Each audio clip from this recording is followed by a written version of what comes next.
Holidays-nale, adu namma GT Holidays da. GT Holidays, South India's #1 travel brand. You know you are special when you're with GT Holidays. மணக்கும் Madurai mutton biryani, பஞ்சு மாதிரி பரமக்குடி பன் பரோட்டா, தொடக்கரி போண்டா, இறால் வடைய சாப்பிட பாண்டி பஜார் பசும்பொன் ரெஸ்டாரண்ட்டுக்கு வாங்க. இனி மதுரை உணவை சென்னையிலேயே ருசிக்கலாம். இல்லைன்னா உன்னை ஒருத்தனும் திரும்பி பார்க்க மாட்டான் ஜோ அப்படின்ற மாதிரி பார்க்க வேணான்ற. இவளுக்கு ஆடவும் தெரியல, ஒண்ணுமே தெரியல அப்படின்ற மாதிரி. ஆட தெரியலன்றீங்க, என் பேர் டாட்டோ அடிக்கிற அளவுக்கு எப்படி போனாங்க? இப்போ நீங்க டான்ஸ் ஆடும்போது நீங்க பண்ண ஒரு விஷயம், இப்போ அவன் ஒருத்தன் எனக்கு சிம்பிள் தான் காட்டுனான். அந்த பையன் அவன் எனக்கு மட்டும் தான் தெரியும். நான் திருப்பி காட்டினது அது எத்தனை பேரு பார்த்தாங்க? 30 மில்லியன் போயிருக்கு. ரொம்ப அசிங்கமா பண்றாங்க. அப்படியே கீழே பேண்ட் கழட்டி ஜிப்பு கழட்டி ரொம்ப அசிங்கமா எல்லாம் பண்ணிருக்காங்க. இப்படி எல்லாம் ஒரு ஆண்கள் இருப்பாங்களா அப்படின்னு எல்லாம் எனக்கு தோணுது. எப்படி என்னோட நம்பர் ஷேர் ஆகும்னு தெரியல. யாராச்சும் ஃபோன் பண்ணுவாங்க, இந்த மாதிரி வரியா ஒரு நைட்டுக்கு இவ்வளவு தர அவ்வளவு தரேன்னு கேட்பாங்க. என் நம்பர் யாரு கொடுத்தாங்கன்னு நான் கத்துவேன். என்ன கத்துற, ஆட்டக்காரி தானே. இப்போ நான் வந்து நீங்க சந்தோஷப்படுற மாதிரி ஒரு விஷயம் ஒன்று பண்ண போறேன். ஒரு சில கமெண்ட்ஸ்லாம் எடுத்து வச்சிருக்கிறேன். அந்த கமெண்ட்ஸ்க்கு நீங்க என்ன ரிப்ளை கொடுக்கணுமா கொடுக்கலாம். பீப் போடனா கூட பீப் கூட போட்டுக்கலாம். நீங்க ஆடின டான்ஸ் தான் நான் எந்த இடத்துல எப்போ ஆடினேன்னு தெரியல. அஜீஷ்கான்னு சொல்லிட்டு ஒருத்தர் கமெண்ட் பண்ணியிருக்காரு. தொப்பு இல்லைன்னா உன்னை ஒருத்தனும் திரும்பி பார்க்க மாட்டான் ஜோ அப்படின்ற மாதிரி சொல்லிடுறேன். இதுக்கு நீங்க என்ன ரிப்ளை கொடுக்கணுமா கொடுத்துக்கலாம். பார்க்க வேணான்ற. பிடிக்காதவங்க எல்லாம் என்ன பிளாக் பண்ணிட்டு போவோம். வேணாம், நான் யாரையும் ஃபோர்ஸ் பண்ணல. நான் ஒண்ணு மட்டும் சொல்ல விரும்புறேன். நான் எதிர்பார்க்காம தான் எனக்கு இது எல்லாமே வந்தது. நான் எதிர்பார்க்கல எதுவுமே எனக்கு வரணும்னு. எதிர்பார்க்காம வந்தது. என்னால எவ்வளவு நாள் வச்சுக்க முடியுமோ அவ்வளவு நாள் வச்சுக்கிறேன். அது ஒரு நாள் இல்ல ஒரு நாள் என்னை விட்டு போக தான் போகுது. சோ அதுக்கெல்லாம் தலைக்கெடுத்துக்க மாட்டேன். இல்லைன்னா நீ பாக்கணும்னு நான் ஒன்னும் இல்ல இல்ல. சரி, ஓகே, சூப்பர். நெக்ஸ்ட் பேர் படிக்க வேணாம்ப்பா. பேர் படிக்க வேணாமா? ஓகே, நல்ல மனசுங்க. ஏங்க அவளை திட்டுறீங்க? பாருங்க எவ்வளவு நல்ல மனசுல இருக்கு. இப்படி நீ கிளாமரா டான்ஸ் ஆடி நிறைய காசு சம்பாதிச்சிரியா அப்படின்னு சொல்லிட்டு இன்னொரு சத்தியமா கிடையாது, கிடையவே கிடையாது. அவங்க எல்லாம் அப்படி நினைக்கிறாங்க. எனக்கு வந்து நிறைய இது இருக்கு. நாங்க இங்க இருக்கிற வீடு ரெண்ட் கட்டணும், பெங்களூர்ல இருக்கிற வீடு ரெண்ட் கட்டணும், என்னோட செலவு இருக்கு, கடன் இருக்கு, அது எல்லாமே தீக்கணும். அங்க நிறைய பேர் அப்படிதான் சொல்றாங்க. அதெல்லாம் கிடையாது. எனக்கும் கஷ்டம் இருக்கு, நிறைய கஷ்டம் இருக்கு. இஎம்ஐ கட்டணும், நான் போன் இஎம்ஐ கட்டணும். ஆமாங்க, ஐபோன் வச்சிருந்தா அவங்க சொந்தமா ஐபோன் வச்சிருக்காங்க. 1.5 லட்சம் இஎம்ஐ கட்டிருக்காங்க. அப்பெல்லாம் சொல்லாதீங்க, போகாது எனக்கு. நெக்ஸ்ட் போயிடலாம். இவளுக்கு ஆடவும் தெரியல, ஒண்ணுமே தெரியல அப்படின்ற மாதிரி சொல்லியிருக்காங்க. ஆனா அது கீழே எக்ஸலன்ட் டான்ஸ் எல்லாம் கமெண்ட்ஸ் நிறைய பேர் பண்ணிருக்காங்க. இன்னும் ஒருத்தங்க கமெண்ட் பண்ணிருக்காங்க. இதுக்கு பதில் சரி, அவனை வந்து சொல்லி கொடுக்க சொல்லுங்க. அவங்க எப்படி ஆடுறாங்களோ அதை பார்த்து அடிக்கிறீங்களா? வந்து சொல்லி கொடுப்பீங்களாங்க? அவங்க நீ சொன்ன மாதிரி டான்ஸ் அடிவாங்க. சூப்பர். அவங்க எந்த மூமெண்ட் வேணாலும் போட்டா அந்த மூமெண்ட் நான் கேட்ச் பண்ணலன்னா அவங்க சொல்ற மாதிரி நான் இந்த ஃபீல்ட்ல விட்டு போயிடுவேன். சூப்பர். ஓப்பன் ஸ்டேட்மெண்டா கொடுக்குறேன். உண்மையாவே சொல்றேன். ஓகே.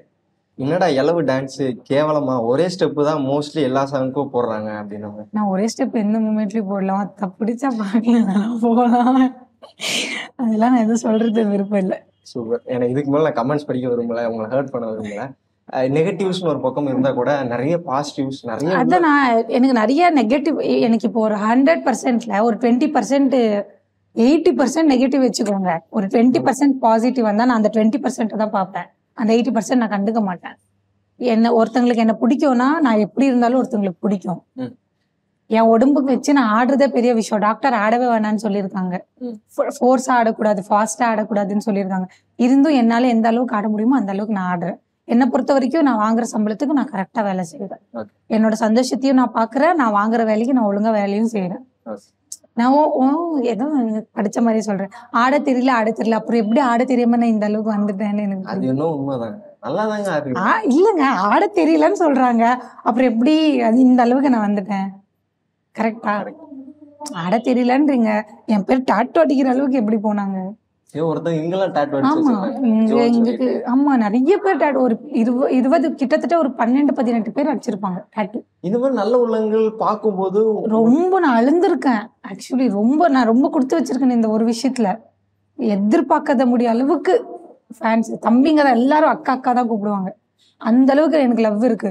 சோ இந்த அளவுக்கு லவ் இருக்கும்போது இந்த 4 நெகட்டிவ் கமெண்ட்டுக்காக எல்லாம் நான் தலையே எடுத்துக்க மாட்டேன். நான் இப்படி காட்டிட்டு போயிட்டே இருப்பேன். தலையே எடுத்துக்க மாட்டேன், எதுக்கும் கெடுத்துக்க மாட்டேன். நானு யாருக்காகவும் தலை கெடுத்துக்க மாட்டேன். லாஸ்டா ஒரே விஷயம் இது சொல்லி முடிச்சிடலாம் இந்த செக்மெண்ட்ல. அதாவது ஆக்சுவலா நீங்க டான்ஸ் ஆடும்போது நீங்க பண்ண ஒரு விஷயம். அதான் சொன்னேனே, கீழே உட்காந்து ஒருத்தன் நான் ஆடிட்டு இருக்கேன். நிறைய வார்த்தையில நிறைய விஷயம். அதான் நான் இல்லைங்க, நான் என்ன சொல்றேன்னா, இப்போ நான் வந்து ஆடுறேன்னா ஓகே நான் வந்து உனக்கு அடிமை கிடையாது. நான் ஆடுறேன், நான் என்னோட சந்தோஷத்துக்காக ஆடுறேன். இப்போ நீ எனக்கு பேமெண்ட், நீ எனக்கு இப்போ வந்து நீ ஆட வச்சிருக்க என்ன, நீ எனக்கு பேமெண்ட் கொடுத்தனா நீ என்னை பத்தி என்ன வேணாலும் பேசு. நீ பேமெண்ட் கொடுக்கலல்ல, நான் உனக்காக வந்து ஆடல, நான் எனக்காக ஆடுறேன். நான் எனக்கு பேமெண்ட் கொடுக்குறவங்களுக்காக ஆடுறேன். எங்க ஓனர் சொல்லிட்டோம், நீ பண்றது தப்பமா, நீ சரியா டான்ஸ் பண்ணலாமா, இப்படிமா அப்படிமா அவங்க சொல்லிட்டோம். என்னோட தப்பு இருந்தா நான் அதை மாத்திக்கிறேன். அன்னோன் பர்சன் நீ என்ன பேசுற அளவுக்கு உனக்கு என்ன தைரியம் இருக்கு? இப்போ அவன் ஒருத்தன் எனக்கு சிம்பிள் தான் காட்டுனான். அந்த பையன் என்னை கூப்பிட்டு சிம்பிள் காட்டினான்.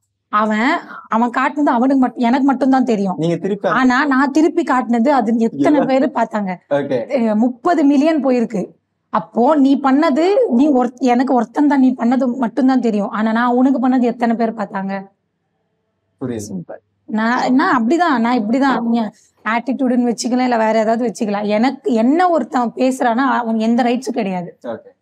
என்ன லவ் பண்றவனா இருக்கட்டும், இல்ல வேற ஏதாவது இருக்கட்டும், யாருக்கும் நான் அந்த ரைட்ஸை கொடுத்தது கிடையாது. என்ன ஒருத்தங்க வந்து பேசவே கூடாது, அதுக்கு நான் என்னைக்குமே ஒத்துக்கவே மாட்டேன். என் வீட்லயே என்ன பேச மாட்டாங்க, வாய்ப்பே கிடையாது.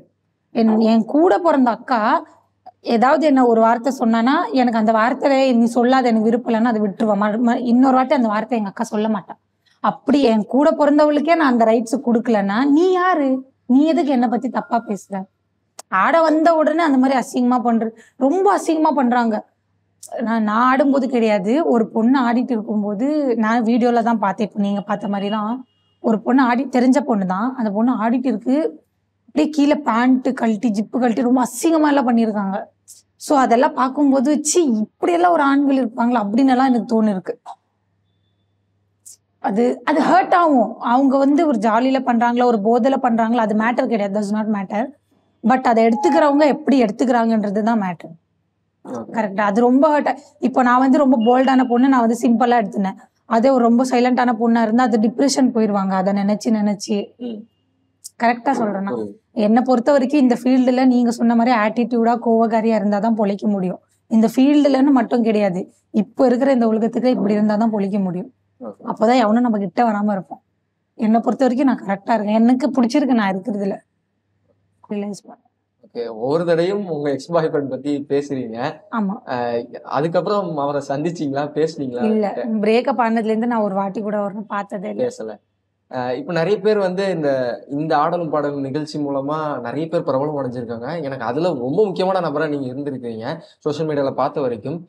இந்த ட்ரெஸ்ஸுன்ற ஒரு விஷயத்தை பத்தி வருவோம். ட்ரெஸ் நீங்க சொன்ன மாதிரி ஒரு ட்ரெஸ்ஸுக்கும் ஒரு பேமெண்ட் அப்படின்னு சொன்னீங்க. இப்போ பெரிய ஒரு நிகழ்ச்சி ஒண்ணு நடக்குது, ஒரு கிராமத்துல நடக்குதுன்னா அங்கெல்லாம் வந்து ட்ரெஸ் சேஞ்ச் பண்றதுக்கு இடம் இல்லாம இருக்கும், எல்லாம் ரொம்ப கஷ்டமான விஷயமா இருக்கும். அந்த மாதிரி விஷயம்லாம் உங்களுக்கு நடந்தது? ஆமா, ட்ரெஸ்ஸிங் ரூம் கட்டுவாங்க பின்னாடி. எல்லா ஊர்லயும் அப்படி நடக்காது, ஏதாவது ஒரு ஊர்ல நடக்கும். இந்த ட்ரெஸ் மாத்தும் போது வந்து யாராச்சும் எட்டி பாக்குறது, இந்த பசங்க போதில் போட்டோல வீடியோ எடுக்கிறது, போன்ல, அந்த மாதிரி எல்லாம் நிறைய நடந்திருக்கு. ஓகே. அது கண்டிப்பா கடினமான விஷயம்னு ஒண்ணு இருக்கும்ல. இந்த நிகழ்ச்சியில நம்ம நிறைய விஷயம் பண்ணியிருக்கோம். ரொம்ப கஷ்டமா இருந்த ஒரு விஷயம்னா ஒரு கஷ்டமான ஒரு விஷயம் என்னன்னா, ஒரு 2 விஷயம் சொல்லலாம். இப்போ ஒரு ஊருக்கு நாங்க ஃபங்க்ஷன் போறோம், போன உடனே ஏதாவது ஒரு வீட்டுல வாஷ்ரூம் கேட்போம். லேடிஸ் தான், எங்க வீட்டுல வாஷ்ரூம் இல்லைன்னு சொல்லுவோம், கொடுக்க மாட்டாங்க. குடிக்க தண்ணி கேட்டா கொடுக்க மாட்டாங்க. உங்களை ஒரு மாதிரி தப்பா ப்ரொஜெக்ட் பண்ணிருக்காங்க. சோ அது கொஞ்சம் ஹர்ட் ஆகும். ஒரு லேடிஸை புரிஞ்சுக்கலன்னா அது. சோ அது ஒரு ஹர்ட் ஆகும். அதை விட்டா இந்த ட்ரெஸ் மாத்தும் போது இந்த மாதிரி வீடியோ எடுக்கிறது, தப்பா எட்டி பாக்குறது, இதெல்லாம் பண்ணுவாங்க. சோ அது கொஞ்சம் ஹர்ட் ஆகும். அதை விட்டு இந்த போட்டோ எடுக்கும்போது, போட்டோ எடுக்கிறன்ற பேர்ல ஒரு ஆளு நிக்கிறாங்கன்னா அவர் சுத்தி ஒரு 30 பேர் நிப்பாங்க.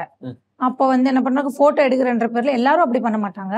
சில பேர் எப்படின்னா, இந்த இப்படி சுத்தி இருக்காங்க, நான் இங்க ஒருத்தி இருக்கேன்னா அப்படியே தெரிஞ்சுதான் பண்ணுவாங்க.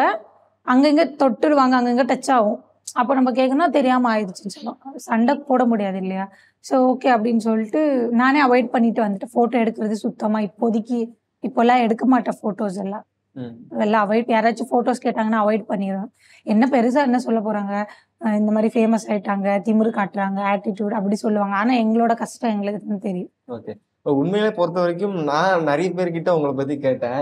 எனக்கு பார்த்த வரைக்கும் அப்படி தெரியல. ரம்யா ஜோவா அவங்க வந்து ரொம்ப ஆட்டிடியூட் காமிப்பாங்க, ரொம்ப திமிரு பண்ணுவாங்க. அந்த பொண்ணு ரொம்ப திமிரு பொண்ணு. அந்த பொண்ணை ஏன் இன்டர்வியூ பண்ண போறேன்னு என்கிட்ட சொன்னாங்க. ஆனா நான் பார்த்த வரைக்கும் அப்படி இல்லை. நீங்க சொன்னனால இந்த விஷயத்த ஷேர் பண்றேன். இவ்வளவு விஷயம் ஒரு பக்கம் கடந்து போனா கூட என்னைக்காவது நினைச்சு பார்த்திருக்கீங்களா? இன்னைக்கும் நம்ம கூட அம்மா அப்பா இருந்திருந்தாங்கன்னா நம்ம இந்த ஃபீல்ட்ல வந்திருக்க மாட்டோம், நம்ம ஏதோ ஒரு பொசிஷன் போயிருப்போம். நேற்று நைட்டு கூட நான் நினைச்சு பார்த்தேன். ஓகே, என்ன நினைச்சீங்க? நேற்று நான் ட்ரெயின்ல வரும்போது ஒரு அம்மாவும் ஒரு அம்மா அந்த குழந்தைய மேல படுக்க வச்சிருக்காங்க. அவங்க இது ரயில்வே ஸ்டேஷன் வந்துருச்சு, இறங்க போறாங்க. அந்த குழந்தைய ஏஞ்சி உட்கார வச்சுட்டு அந்த பெட்ஷீட் எல்லாம் மடிச்சுட்டு உனக்கு குளிரும், அந்த ஜர்க்கினை போட்டுக்கோ அப்படின்னு சொல்லிட்டு அவங்க அம்மா அந்த பையனுக்கு ஹேட் போடுறாங்க. ஸோ வந்து ஒரு மாதிரி ரொம்ப ஃபீல் ஆச்சு. எப்படின்னா அந்த பையன் மேலே படுத்திருக்கான், அவங்க அம்மா கீழே படுத்திருக்காங்க. ஒரு ஷால் வச்சு அந்த பையன் கையை கட்டி மேலே கீழே அவங்க கைக்கு கட்டியிருக்காங்க. ஸோ எனக்கு அதை பார்த்து சரி, ஒவ்வொரு இதில் அம்மா எவ்வளோ கேராக இருக்காங்க, பட் நம்ம லைஃப்ல மட்டும் இந்த அப்பா அம்மான்ற ஒரு விஷயம் இப்படி நடந்துருச்சு அப்படின்னு நான் நிறைய ஃபீல் பண்ணியிருக்கேன். சின்ன வயசுல இருந்து நான் அப்பா அம்மா பாசத்தை நான் பார்த்ததே கிடையாது. எனக்கு நான் ஒரு வயசு குழந்தையா இருக்கும்போது அவங்க 2 பேரும் அவங்க வேற இன்னொருத்தவங்களை கல்யாணம் பண்ணிட்டாங்க, இவங்க இன்னொருத்தவங்களை கல்யாணம் பண்ணாங்க. அப்போதுல இருந்து நான் ஒரு பாசத்தை நான் பார்த்ததே கிடையாது. விவரம்ன்ற ஒரு விஷயம் எப்போ தெரிய ஆரம்பிச்சது? நான் 5th படிக்கும் போது. ஓகே. ஸ்கூல்லாம் உங்களை யார்? நான் அனாதாசிரமத்துல தான் நானும் எங்க 2 அக்காவும் வளர்ந்தோம். எவ்வளவு நாளைக்கு அங்க இருந்தீங்க? எனக்கு ஒரு வயசு முடிஞ்சு 2வது வயசு ஆரம்பிக்கும் போது அனாதாசிரமத்துல போட்டாங்க. எங்க அப்பாவோட அம்மா தான் எங்களை பார்த்தாங்க. 5ஆம் கிளாஸ் படிக்கிற வரைக்கும் அவங்கதான் எங்களை பாட்டி, தாத்தா இல்ல பாட்டி மட்டும்தான், அவங்கதான் எங்களை பார்த்தாங்க. அவங்களதான் அவங்க இறந்த அப்புறமா தான் நாங்க ஸ்டடி எல்லாத்தையும் விட்டுட்டோம், டிராப் பண்ணிட்டோம். அது வரைக்கும் அனாதாசிரமத்துல தங்கிதான். இவ்வளவு தூரம் கடந்து வந்திருக்கீங்க. ஒரு பெண்மணியா இருந்து சிங்கிள் உமனா வந்து போராடி இவ்வளவு தூரம் வந்திருக்கீங்க. நீங்க கத்துக்கிட்ட ஒரு விஷயம்னா என்ன? இந்த ஃபீல்ட்ல இருந்து கத்துக்கின ஒரு விஷயம் என்னன்னா, இப்போ நான் வந்து நல்லவளா இருந்தாலும் என்ன ஜட்ஜ் பண்ணுவாங்க, நான் கெட்டவளா இருந்தாலும் என்ன ஜட்ஜ் பண்ணுவாங்க. எப்படின்னா இப்ப நான் அமைதியா இருந்தேன்னா அவ ஓவரா சீன் போற, என்ன யார்கிட்டயும் பேச மாட்டா அப்படின்னு சொல்லுவாங்க. அதுவே நான் கத்தி பேசினா அவ என்ன எல்லார்கிட்டயும் கத்தி பேசுறா, நீங்க சொன்ன மாதிரி ஆட்டிடியூட் காட்டுற அப்படின்னு சொல்லுவாங்க. ஸோ நான் எப்படி இருந்தாலும் கமெண்ட் பண்ணிட்டு தான் இருப்பாங்க. எனக்கு பிடிச்ச மாதிரி நான் இருந்துக்கிறேனே, அடுத்தவங்களுக்கு பிடிக்கணும்னு நான் இருக்க மாட்டேன், எனக்கு அதுல விருப்பம் கிடையாது. அப்புறம் இன்னொன்னு என்னன்னா, நான் டான்ஸ் ஆடும்போது வந்து பேட் கமெண்ட் வரும் நிறைய. நீ ஒழுங்கா டான்ஸ் ஆட மாட்டா, காமெடி பண்ணிட்டு சுத்துற அப்படின்னு சொல்லுவாங்க. ஆக்சுவலி என்னன்னா எனக்கு லைஃப்ல நிறைய பிரச்சனை இருக்கு. என்னோட சந்தோஷத்துக்காக தான் நான் ஒரு நாள்ல 24 மணி நேரத்துல அந்த 3 மணி நேரம் மட்டும்தான் நான் சந்தோஷமா இருப்பேன் ஆடுற நேரத்துல. சோ அந்த 3 மணி நேரத்துல எனக்கு எப்படி பிடிக்குதோ அப்படி நான் இருந்துக்க எனக்கு ரொம்ப பிடிக்கும். எப்படின்னா எல்லாரும் சீரியஸா ஆடிட்டு இருப்பாங்க, நான் மட்டும் போய் ஸ்ப்ரே அடிக்கிறது, காமெடி பண்றது, எல்லாரையும் கலாய்க்கிறது பண்ணுவேன். நான் என்னோட சைல்டிஷா நான் யாருக்காகவும் எழுந்துட மாட்டேன். சோ நான் எனக்கு இப்படி இருக்கிறதுன்னு எனக்கு ரொம்ப பிடிச்சிருக்கு, எனக்கு. நான் இப்படியே இருக்கணும்னு நான் ரொம்ப ஆசை. அதுக்குன்னு பாத்தீங்கன்னா இப்படி இருக்கிறதுனால அவளுக்குள்ள எதுவும் வலி இல்ல, அவ சந்தோஷமா இருக்கா, அவ ஜாலியா இருக்கான்னு அர்த்தம் கிடையாது. எனக்குள்ள ஏகப்பட்ட வலி இருக்கு, என்னால அதை வெளியில சொல்லவே முடியாது, அந்த அளவுக்கு வலி இருக்கு. இப்போ கூட நான் ஒரு நாளும் நான் அழாம தூங்கினது நைட்டே கிடையாது, ஒரு நைட்டு கிடையாது, நான் டெய்லி அழுவேன். என் வாழ்க்கை இப்படி ஆயிடுச்சு, எனக்கு அப்பா அம்மா கரெக்டா இல்ல, அவங்க இருந்திருந்தாங்கன்னா நான் இப்படி ஆயிருக்க மாட்டேன், நான் லவ் பண்ண பையன் அப்படி இல்லைன்னா நான் இப்படி ஆயிருக்க மாட்டேன், நம்ம இந்த மாதிரி அவுத்து போட்டு ஆடுறோம் ஒவ்வொருத்தவங்க இப்படி சொல்லும் போது அது ரொம்ப என்ன பாதிக்கும். ஸோ அப்ப யோசிப்பேன் நிறைய. அப்புறமா என்ன நானே சரி ஓகே, எப்படி இருந்தாலும் ஜட்ஜ் பண்ணதான் போறாங்க, ஸோ நம்ம எதுக்கு யாருக்காகவும் ஃபீல் பண்ண, எங்களுக்கு பிடிச்ச மாதிரி இருந்துக்கலாம். நான் எனக்கு பிடிச்ச மாதிரி தான் நான் இருப்பேன். அடுத்தவங்க இப்ப கூட என்கிட்ட வந்து இப்போ ஒரு 4 பேர் இருக்காங்கன்னா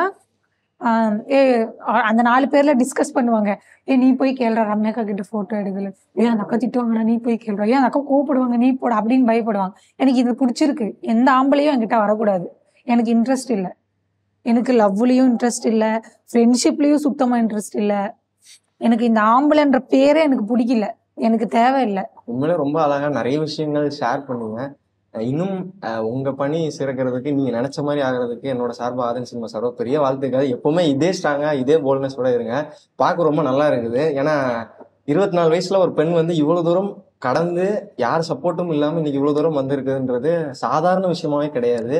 அது ரொம்ப மிகப்பெரிய விஷயம்னு சொல்லலாம். அது இவ்வளவு தூரம் கொண்டு வந்ததுக்கே ரொம்ப பெருமையா இருக்கு. தொடர்ந்து நிறைய விஷயம் பண்ணுங்க. அதுக்கு என்னோட சார்பா ஆதன் சினிமா சார்பா ஒரு பெரிய வாழ்த்துக்கள். Thank you so much.